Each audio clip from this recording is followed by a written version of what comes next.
La Turbine Coop, c'est on va dire, la nouvelle incarnation de la Scope La Péniche, qui est une structure qui est située à Grenoble et qui travaille sur les questions d'un numérique citoyen depuis de longues années maintenant. On organise beaucoup d'ateliers, de conférences où les gens peuvent venir prendre en main des outils, participer à des projets collaboratifs. On intervient alors beaucoup auprès des collectivités locales qui nous appellent pour les accompagner sur la mise en place de plateformes collaboratives mobilisant des données numériques ou sur des projets sur lesquels là ils nous soutiennent, puisqu'on peut amener aussi du projet comme le Grenoble Civic Lab. Par contre, on intervient aussi auprès d'opérateurs on va dire public ou parapublic, type GEG à Grenoble, autour de la question des données de consommation énergétique, ou auprès du département de l'Isère sur les questions de données de transport. En fait, le Civic Lab s'est présenté comme un programme de 6 mois, mais il y a un amont pour mobiliser les gens, les intéresser au sujet, les faire participer, et un après d'accompagnement des projets. C'est un programme qui dure 6 mois et au cours duquel se constituent des équipes et qui répondent à des défis comme la question de l'implantation de sites de production d'énergie propre, la question de comment on en répond à un certain nombre de questions de la nuit, hein, comment on vit la nuit dans une ville. L'idée, c'est que certains de ces projets soient mis en production. Donc qu'on passe du prototype qui est présenté à quelque chose qui est au moins expérimenté.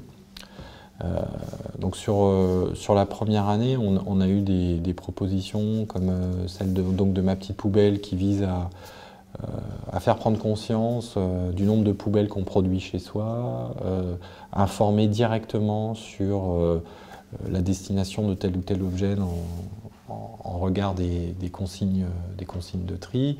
Et donc typiquement, Ma Petite Poubelle, c'est un projet qui sera testé dans un quartier de Grenoble début 2020.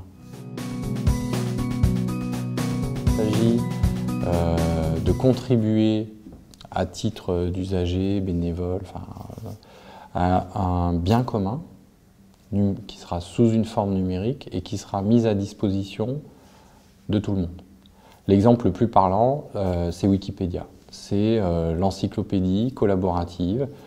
Tout un chacun peut venir créer un article, enrichir un article, corriger. Donc il y a tout un débat grâce à l'outil qui a permis d'agréger énormément de contributions de tous horizons. Vous avez des universitaires, des retraités, des jeunes étudiants, des actifs, voilà, vous avez des profils très différents qui peuvent à un moment contribuer sur Wikipédia et qui est devenu, par la force de la contribution, par la force du nombre, grâce à l'outil informatique, un outil à la fois fiable et très consulté.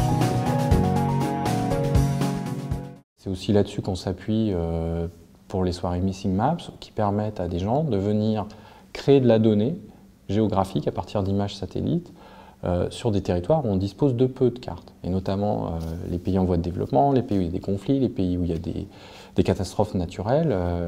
Les équipes d'humanitaires, les ONG, disposent de peu de fonds cartographiques pour intervenir, pour identifier où sont les lieux d'habitation, etc. Donc c'est intéressant d'avoir ces communs numériques qui sont, grâce à la contribution massive des gens, d'une fiabilité vraiment intéressante et qui amènent des outils qui ne sont pas la propriété d'une stratégie commerciale ou d'un État.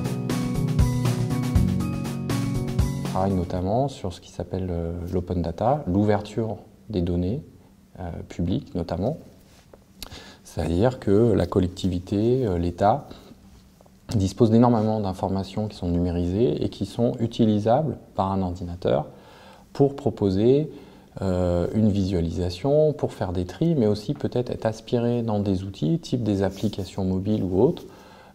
Aujourd'hui, quand vous avez un calculateur d'itinéraire qui vous propose en plus les horaires d'un train, etc., tout ça travaille sur de la donnée numérique et on a intérêt à ce que les données publiques soient ouvertes pour proposer de nouveaux outils qui collent à la réalité des besoins, etc. Le territoire grenoblois, il est propice à l'émergence l'émergence d'un lieu et des activités de ce genre, parce qu'il y a, je dirais, à la fois le croisement d'une conscience sociale, écologique, historique sur le territoire grenoblois, qui fait que les sujets qu'on porte interpellent, intéressent, etc. Et il y a en même temps cette culture un peu technologique, un peu, voilà, qui donne, on va dire, un premier cercle d'utilisateurs un peu naturel. Mais notre enjeu, c'est aussi d'aller au-delà, chez des gens qui se posent peut-être pas toutes les questions qu'on essaye de pousser, ou qui ne